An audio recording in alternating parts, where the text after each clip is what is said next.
اعوذ باللہ من الشیطان الرجیم، بسم اللہ الرحمن الرحیم۔ ماہ رمضان المبارک کے ان بابرکت لمحات میں نئی ٹرانسمیشن کے ساتھ آپ کے سامنے حاضر ہیں۔ ناظرین کی طرف سے ہمیں جو سوالات موصول ہوئے ہیں ان میں سے ایک سوال یہ ہے کہ ماہ رمضان المبارک میں افطاری کی فضیلت کیا ہے۔ اس سلسلہ میں ماہ رمضان المبارک میں افطاری کی بہت زیادہ فضیلت آئی ہے، احادیث میں کثرت کے ساتھ ہمیں ذکر ملتا ہے۔ حضرت سہل بن سعد رضی اللہ تعالی عنہ آپ سے روایت ہے کہ حضور نبی پاک صلی اللہ تعالی علیہ وآلہ واصحابہ وسلم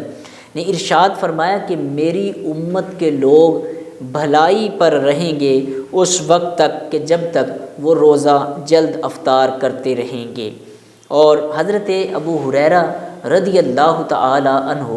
آپ ارشاد فرماتے ہیں کہ حدیث قدسی ہے کہ میرے بندوں میں مجھے پیارے وہ ہیں جو افطار میں جلدی کرتے ہیں۔ حضرت یعلا بن مرہ رضی اللہ تعالی عنہ سے روایت ہے، حضرت نبی پاک صلی اللہ تعالی علیہ وآلہ واصحابہ وسلم نے ارشاد فرمایا کہ اللہ رب العزت تین چیزوں کو پسند فرماتا ہے۔ ایک، اخیر وقت کو سحری کرنا، یعنی سحری کو آخری وقت تک مؤخر کرنا، وقت ختم ہونے سے پہلے پہلے۔ دوسرے نمبر پر غروب ہوتے ہی فوراً افطار کرنا، اور تیسرے نمبر پر نماز بحالت قیام کے ایک ہاتھ کو دوسرے ہاتھ پر رکھنا، یعنی قیام کرنا، عبادت کرنا، نماز کی حالت میں نوافل نماز تراویح ادا کرنا۔ گویا معلوم ہوا کہ رمضان المبارک جو ہے وہ بر وقت روزہ افطار کرنا نہ صرف بے شمار فضائل اور برکات اور فیوز و برکات کا حامل ہوتا ہے، بلکہ اس وقت کی فضیلت یہ ہے کہ حضرت عبداللہ بن عمرو بن عاص رضی اللہ تعالیٰ عنہ سے روایت ہے کہ حضور نبی پاک صلی اللہ تعالیٰ علیہ وآلہ وسلم نے ارشاد فرمایا کہ افطار کے وقت روزہ دار کی دعا کو رد نہیں کیا جاتا، روزہ دار کی دعا قبول ہوتی ہے۔ اس سلسلہ میں ایک گزارش کروں گا، ہمارے ہاں کچھ لوگوں میں کچھ گھروں میں تو یہ اہتمام ہوتا ہے کہ عصر کے بعد یا مغرب سے کچھ دیر پہلے سب اکٹھے بیٹھتے ہیں، دسترخوان لگتا ہے اور وہاں نبی پاک صلی اللہ علیہ وسلم کی ذات پہ درود و سلام پیش کیا جاتا ہے، قرآن پاک کی تلاوت کی جاتی ہے، ذکر و فکر کیا جاتا ہے، اور پھر آخر میں دعا کی جاتی ہے اکٹھے بیٹھ کر، تو اس میں ایک خاص ہی برکت مل جاتی ہے۔ لیکن کچھ احباب ایسا کرتے ہیں، وہ اس وقت میں بھاگ دوڑ میں مصروف ہوتے ہیں اور جلدی سے آتے ہیں، اور افطاری کا وقت کبھی لیٹ ہو جاتا ہے اور پھر روزہ کرتے ہیں افطار۔ تو اس سلسلہ میں ہمیں چاہیے کہ ہم اپنے کام کاج جو ہے وہ بر وقت نپٹا کر کچھ دیر قبل افطاری سے گھر آئیں، سامان اکٹھا رکھیں، دسترخوان لگے اور وہاں بیٹھ کر تلاوت قرآن پاک، ذکر و اذکار، درود پاک ہو اور آخر میں دعا کی جائے۔ اللہ رب العزت اس وقت دعا کو قبول فرماتا ہے۔ نیکسٹ کویسچن ہمارا ناظرین کی طرف سے نماز تراویح کے حوالہ سے کہ اس سے کیا مراد ہے اور اس کے پڑھنے کا طریقہ کار کیا ہے اور اس کی فضیلت کیا ہے۔ اس سلسلہ میں تراویح تربیحہ کی جمع ہے جس کا معنی ہے ایک دفعہ آرام کرنا، جبکہ تراویح کے معنی ہیں متعدد بار آرام کرنا۔ نماز تراویح کی تعداد 20 ہے، اس لیے ہر 4 رکعت کے بعد جو ہے وہ کچھ دیر ٹھہر کر اور سکون کرنے کے بعد نماز کو شروع کرنا مستحب ہے۔ صحابہ کرام رضوان اللہ تعالیٰ علیہم اجمعین ایسا ہی کیا کرتے تھے، اس وجہ سے اس نماز کا نام تراویح رکھا گیا۔ نماز تراویح کا پڑھنا مرد عورت سب کے لیے جو ہے وہ برابر ہے، اور اس کی تراویح کی ترغیب دیا کرتے تھے۔ آپ صلی اللہ تعالیٰ علیہ وسلم فرمایا کرتے، جس نے رمضان المبارک میں حصول ثواب اور اس کی یعنی ثواب حاصل کرنے کی نیت اور حالت ایمان کے ساتھ قیام کیا، اللہ رب العزت اس کے سابقہ گناہ بخش دیتا ہے۔ نماز تراویح کا وقت عشاء کی نماز کے بعد اور وتر سے پہلے ہوتا ہے۔ رات کے آخری حصہ میں پڑھنا افضل ہے، مگر آج کے دور میں نمازیوں کی سہولت کی خاطر پہلے حصہ میں پڑھنا افضل ہے۔ نیکسٹ کویسچن ہمارا ناظرین کی طرف سے نماز تراویح کی کل رکعات کے بارے میں ہے۔ اس حوالہ سے بسا اوقات بڑی شش و پنج اور بڑے سوال و جواب ہوتے ہیں۔ اس سلسلہ میں میں جواب دیتا ہوں کہ صحیح قول کے مطابق تراویح کی کل 20 رکعات ہیں، اور یہی سواد اعظم یعنی اہل سنت و جماعت کے چاروں مذاہب کا فتویٰ ہے۔ ام المومنین حضرت اماں جی عائشہ صدیقہ رضی اللہ تعالی عنہا، آپ سے روایت ہے کہ ایک رات رسول پاک صلی اللہ علیہ وسلم نے مسجد میں نفل نماز پڑھی تو لوگوں نے بھی آپ صلی اللہ علیہ وسلم کے ساتھ نماز پڑھی۔ پھر آپ صلی اللہ علیہ وسلم نے اگلی رات نماز پڑھی تو اور زیادہ لوگ جمع ہو گئے۔ پھر تیسری یا چوتھی بار بھی اکٹھے ہوئے، لیکن رسول پاک صلی اللہ علیہ وسلم ان کی طرف تشریف نہ لائے۔ جب صبح ہوئی تو فرمایا، میں نے دیکھا جو تم نے کیا اور مجھے تمہارے پاس نماز پڑھانے کے لیے آنے سے صرف اس چیز نے روکا، اس چیز کا مجھے خوف ہوا، اندیشہ ہوا کہ تم پر یہ کہیں فرض ہی نہ کر دی جائے۔ یہ واقعہ رمضان المبارک کا ہے، اور یہ بخاری الجامع الصحیح حدیث نمبر 1077 ہے۔ اسی طرح امام ابن خزیمہ اور امام ابن حبان نے حضرت عائشہ صدیقہ رضی اللہ تعالیٰ عنہا سے روایت کی کہ ان الفاظ کا انہوں نے اضافہ کیا کہ حضور علیہ الصلاۃ والتسلیم قیام رمضان یعنی تراویح کی رغبت دلایا کرتے تھے، لیکن حکماً نہیں فرماتے تھے۔ تو جو شخص رمضان المبارک میں ایمان اور ثواب کی نیت کے ساتھ قیام کرتا ہے، رب العالمین اس کے پچھلے گناہ معاف فرما دیتا ہے۔ خلافت عمر رضی اللہ تعالیٰ عنہ کے دور میں یہ جاری رہا اور جمع ہوا، اور وہ انہیں نماز تراویح پڑھایا کرتے تھے، لہٰذا وہ پہلا موقع تھا کہ حضور علیہ الصلاۃ والتسلیم کے بعد جو ہے حضرت عمر فاروق رضی اللہ عنہ کے دور میں باقاعدہ دوبارہ یہ جماعت کا سلسلہ شروع ہوا، اور حضرت عمر بن خطاب رضی اللہ تعالی عنہ آپ نے دیکھا کہ مسجد میں لوگ تھوڑے تھوڑے کر کے دو ادھر پڑھ رہے ہیں، دو ادھر پڑھ رہے ہیں، تو آپ نے کہا کیوں نہ ایک قاری کے پیچھے سب لوگوں کو اکٹھا کر دیا جائے۔ تو آپ نے جب یہ عمل حکماً ارشاد فرمایا تو تب سے جو ہے وہ اس طرح سے نماز تراویح ادا کی جانے لگی۔ حضرت امام ابن حجر اسقلانی رحمۃ اللہ تعالیٰ علیہ نے الترخیص میں بیان فرمایا کہ حضور نبی پاک صلی اللہ تعالیٰ علیہ وسلم نے لوگوں کو 2 راتیں 20 رکعت نماز تراویح پڑھائیں۔ جب تیسری رکعت لوگ اکٹھے ہوئے اور ان کی طرف حجرہ مبارک سے آپ باہر تشریف نہ لائے، پھر صبح آپ صلی اللہ علیہ وسلم نے فرمایا کہ مجھے اندیشہ ہے کہ تم پر فرض کر دی جائے گی، لیکن تم اس کی طاقت نہ رکھو گے۔ حضرت عبداللہ بن عباس رضی اللہ تعالیٰ عنہما آپ سے بھی روایت ہے کہ حضور علیہ الصلاۃ والتسلیم جو ہے وہ رمضان المبارک میں 3 وتر کے علاوہ 20 رکعت تراویح پڑھایا کرتے تھے۔ یہ حدیث طبرانی، المعجم اور دیگر احادیث میں درج ہے۔ تو نیکسٹ کویسچن ہمارا ناظرین کی طرف سے ہے کہ رمضان المبارک میں تراویح کے دوران قرآن حکیم کی تلاوت کی مقدار کتنی ہونی چاہیے؟ ماہ رمضان المبارک میں تراویح پورے قرآن حکیم کا پڑھنا سنت ہے، بشرطے کہ مقتدیوں کو اس سے اکتاہٹ محسوس نہ ہو۔ افضل یہی ہے کہ صلاۃ التراویح کے دوران قرآن حکیم کی تلاوت جو ہے وہ ان کے حالات کو ملحوظ رکھتے ہوئے کی جائی چاہیے، اور پڑھنے میں اتنی جلدی نہ کی جائے جس سے نماز میں خلل واقع ہو، بلکہ بزرگ فرماتے ہیں کہ نماز تراویح میں قرآن پاک کی تلاوت کو اتنی مقدار میں پڑھنا چاہیے، اس انداز میں پڑھنا چاہیے کہ سننے والے اس کے لفظ کو گن سکیں، اتنی بھی جلدی نہ ہو کہ قرآن پاک کے لفظ کی ادائیگی ہی نہ ہو۔ اس سلسلہ میں خیال کرنا چاہیے، مقتدیوں کے بھی کھڑے ہونے کا خیال کرنا ہے، لیکن قرآن پاک کی قرأت اور تجوید اور الفاظ کے بگڑنے کا بھی جو ہے وہ خیال رکھنا ہے کہ وہ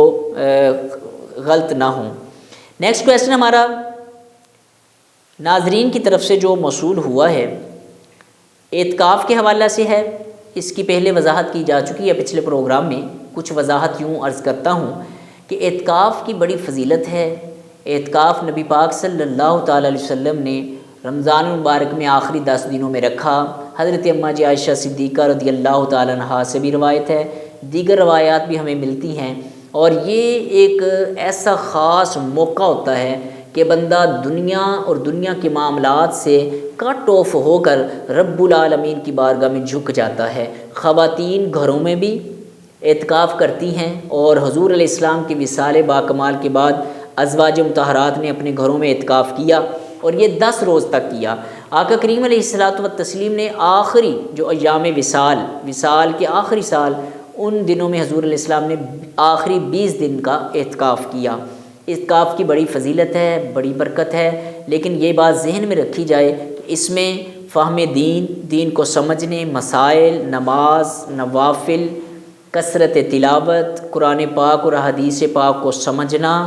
ذکر و اذکار، درود و پاک کی کثرت،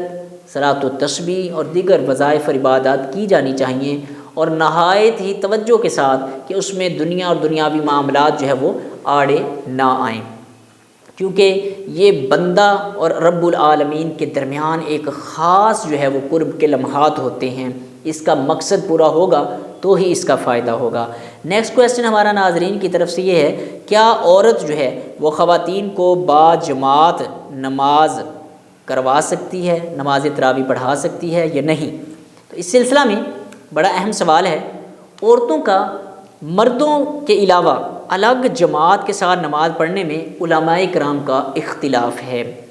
بعض فقہا مکروہ کے قائل ہیں، مکروہ کہتے ہیں ناپسندیدہ عمل کو۔ صاحب ہدایہ، فقہ کی بہت بڑی کتاب ہے، صاحب ہدایہ، انہوں نے لکھا ہے کہ اکیلی عورتوں کا جماعت سے نماز پڑھنا مکروہ ہے، مگر اگر انہوں نے ایسا کیا تو ان کی امام صف کے درمیان میں کھڑی ہوگی۔ یعنی اگر عورتیں جماعت کے ساتھ نماز تراویح، نوافل یا صلاۃ و تسبیح جس طرح پڑھی جاتی ہے، تو اس میں عورتوں کی نماز جو ہے وہ اس انداز سے ہوگی کہ جس طرح مردوں میں ایک امام آگے کھڑا ہوتا ہے اور باقی پیچھے کھڑے ہوتے ہیں، اس طرح عورتوں میں ایسا نہیں ہوگا، بلکہ پہلی صف کے درمیان میں ہی جو ہے وہ عورت کھڑی ہوگی، اور وہ بولتی رہے گی اور اس کے مطابق باقی عمل کرتی رہیں گی۔ احادیث مبارکہ سے اس کا ثبوت ملتا ہے کہ ام المومنین سیدہ عائشہ صدیقہ رضی اللہ تعالی عنہا اور دیگر صحابیات نماز میں امامت کراتی تھیں، لیکن صف کے درمیان میں کھڑی ہو کر۔ امام حاکم نے المستدرک میں سیدہ عائشہ صدیقہ رضی اللہ تعالیٰ عنہا کے حوالہ سے روایت درج کی ہے، بیان کی ہے کہ وہ صف کے درمیان میں کھڑی ہو کر عورتوں کی امامت کراتی تھیں۔ اس کا حوالہ حاکم المستدرک حدیث نمبر 731 ہے۔ اس روایت سے ثابت ہوا کہ دینی تربیت اور عبادت الہی میں رغبت اور شوق پیدا کرنے کے لیے اگر عورتیں جمع ہو کر با جماعت نماز ادا کریں تو اجازت ہے۔ اس صورت میں امامت کرانے والی خاتون صف کے درمیان میں کھڑی ہوگی۔ عیدین کے موقع پر خطبہ عید بھی پڑھ سکتی ہے، کیونکہ عورت کا عورتوں کے سامنے خطبہ پڑھنا درست ہے۔ فقہاء کرام نے لکھا ہے کہ عورت عورتوں کی اور نابالغ نابالغوں کا امام ہو سکتا ہے۔ نیکسٹ کویسچن ہمارا ناظرین کی طرف سے یہ ہے کہ خواتین مخصوص ایام میں ماہ رمضان المبارک میں کس طرح کریں؟ اردو میں مخصوص ایام کہا جاتا ہے، انگلش میں مینسز بھی کہا جاتا ہے، جو اللہ رب العزت نے عورت کے حوالہ سے اسے یہ معاملہ اس وقت سے گزرنا پڑتا ہے، تو اس سلسلہ میں عورت کو نمازیں جو ہیں وہ معاف ہیں، لیکن روزوں کی قضا کرے گی۔ نمازیں معاف ہیں، روزوں کی قضا کرے گی، یعنی جتنے روزے اس کے 5، 7، 8 جتنے بھی اس کے رہے ہیں وہ ان کی بعد میں ان کے حصے کی اتنے روزوں کی قضائی دے گی۔ اس سلسلہ میں ایک اور بڑا اہم مسئلہ اس کے درمیان میں ہی وہ یہ ہے، اگر روزہ کے دوران ہی پیریڈ شروع ہو جائیں، مینسز شروع ہو جائیں، تو اس کا کیا حال ہوگا؟ اس کا طریقہ کار یہ ہے کہ روزہ تو اس کا ٹوٹ گیا، روزہ اس کا ٹوٹ گیا، اس کے بعد وہ روزہ اس کا شمار نہیں ہوگا۔ اب اس کے بعد اگر وہ چھپ کر کوئی چیز کھانا پینا چاہے تو کھا پی سکتی ہے، اگر احترام میں وہ نہ کھائے تو بھی اس کی مرضی ہے، لیکن سر عام رمضان المبارک کے احترام کو مد نظر رکھنا ضروری ہے، لہٰذا سر عام کچھ کھانا پینا نہیں چاہیے۔ اب اس دن کا اس کا روزہ نہیں ہوگا، جب وہ بعد میں روزوں کی قضائی دے گی تو اس دن کا روزہ بھی اندر بطور قضا رکھے گی۔ اسی طرح نیکسٹ کویسچن جو ہے وہ ہمارا قرآن و حدیث کی روشنی میں جو ہے وہ روزوں کے حوالہ سے، اس کی فرضیت اور فضیلت کے حوالہ سے یہ سوال کیا گیا ہے ناظرین کی طرف سے۔ تو قرآن حکیم میں ارشاد ہوا، یا ایھا الذین آمنوا کتب علیکم الصیام کما کتب علی الذین من قبلکم لعلکم تتقون، اے ایمان والو تم پر اسی طرح روزے فرض کیے گئے ہیں جس طرح تم سے پہلی قوموں پر فرض کیے گئے تھے تاکہ تم پرہیزگار بن جاؤ۔ حضرت ابو ہریرہ رضی اللہ تعالیٰ عنہ سے روایت ہے کہ آقا کریم صلی اللہ تعالیٰ علیہ وآلہ وسلم نے روزہ کی فضیلت بیان کرتے ہوئے فرمایا کہ من صام رمضان ایمانا و احسانا غفر له ما تقدم من ذنبہ، جس نے بحالت ایمان میں ثواب کی نیت سے رمضان المبارک کے روزے رکھے، اللہ رب العزت اس کے سابقہ پچھلے گناہ معاف فرما دیتا ہے۔ حضور نبی پاک صلی اللہ تعالیٰ علیہ وسلم نے ارشاد فرمایا، روزہ جہنم کی آگ سے ڈھال ہے، جیسے تم میں سے کسی شخص کے پاس لڑائی کی ڈھال ہو وہ اس سے بچ جاتا ہے۔ حضرت ابو ہریرہ رضی اللہ تعالیٰ عنہ سے روایت ہے، آقا کریم علیہ الصلاۃ والسلام نے ارشاد فرمایا، آدم کے بیٹے کا نیک عمل 10 گنا سے لے کر 700 گنا تک آگے جتنا اللہ رب العزت چاہے بڑھا دیتا ہے۔ اللہ تعالیٰ نے فرمایا کہ روزہ اس کے لیے مستثنا ہے کیونکہ وہ میرے لیے ہے اور میں اس کی جزا دوں گا، لہٰذا روزے کی بڑی فضیلت ہے، بڑی برکت ہے۔ نیکسٹ کویسچن جو ہے وہ ہمارا ناظرین کی طرف سے یہ ہے کہ ماہ رمضان المبارک میں احترام ادب کے ساتھ ساتھ جب ہم روزہ رکھتے ہیں تو روزہ کی حالت میں جب وضو کرنا ہے یا غسل کرنا ہے تو اس کی کیفیت کیا ہے؟ اس سلسلہ میں جواب یہ ہے کہ عام روٹین میں جب وضو کیا جاتا ہے اور غسل کیا جاتا ہے تو اس میں جو کلی کی جاتی ہے یا ناک میں پانی پیا جاتا ہے، ناک میں پانی ڈالا جاتا ہے، تو اس میں مبالغہ آرائی نہیں کرنی، اس میں مبالغہ آرائی نہیں کرنی، یعنی عام حالت میں جس طرح آگے تک لے کے جایا جاتا ہے پانی، ویسے عام روزے کی حالت میں آگے تک پانی نہیں لے کر جانا، مبالغہ آرائی نہیں کرنی، بس جس قدر ممکن ہو اتنا ہی ہو تاکہ زیادہ آگے جانے سے روزے کا ٹوٹنے کا اندیشہ نہ ہو۔ نیکسٹ کویسچن ہمارا ناظرین کی طرف سے یہ ہے کہ رمضان المبارک میں روزہ کے حوالہ سے، اس کے ٹوٹنے کے حوالے سے کوئی اہم اصول بیان کر دیا جائے۔ تو روزے کے ٹوٹنے کے حوالہ سے ایک اہم اصول یہ ہے کہ جو چیز براہ راست معدہ تک یا دماغ تک پہنچ جائے اس سے روزہ ٹوٹ جاتا ہے۔ اس حوالہ سے انجیکشن کے حوالہ سے بڑا اہم سوال ایک ناظرین نے کی طرف سے سامنے آیا کہ روزہ کی حالت میں جو ہے وہ انجیکشن لگوایا جا سکتا ہے یا نہیں لگوایا جا سکتا۔ تو اس حوالہ سے یہ ہے کہ جو گوشت میں لگوایا جانے والا انجیکشن ہے وہ لگوایا جا سکتا ہے، اور جو ہے وہ جو ناڑ والا انجیکشن اس کے بارے میں علماء اکرام کا اختلاف ہے۔ جو وین والا انجیکشن ہے علماء کچھ کہتے ہیں کہ لگوایا جا سکتا ہے اور جو کچھ کہتے ہیں کہ نہیں لگوایا جا سکتا، وہ اس احتیاط کی وجہ سے کہ جب انجیکشن یا جو ہے وہ ایسی کوئی چیز لگائی جاتی ہے کہ جس سے واپس خون واپس نہ جائے، یعنی آپ نے انجیکشن لگایا ہے ڈاکٹر نے، تو انجیکشن لگانے سے خون نکلا ہے، نکل کر کے واپس نہیں گیا تو پھر کوئی حرج کی بات نہیں ہے، لیکن اگر انجیکشن میں خون آیا اور پھر وہ واپس چلا گیا چاہے تھوڑا سا ہی، اس سے روزہ ٹوٹ جائے گا۔ تو بعض علماء اس وجہ سے منع کرتے ہیں وین میں انجیکشن لگانے کے والے سے۔ اگر اس چیز کی احتیاط ہو، کوئی قابل سمجھدار ڈاکٹر ہو اور وہ اس چیز کا جو خیال کر لے تو پھر کوئی حرج کی بات نہیں ہے۔ اللہ رب العزت کی بارگاہ میں دعا ہے خالق کائنات ہمیں صحیح معنوں میں دین کو سمجھنے کی، ماہ رمضان المبارک کا ادب و احترام کرنے کی توفیق عطا فرمائے، آمین والسلام۔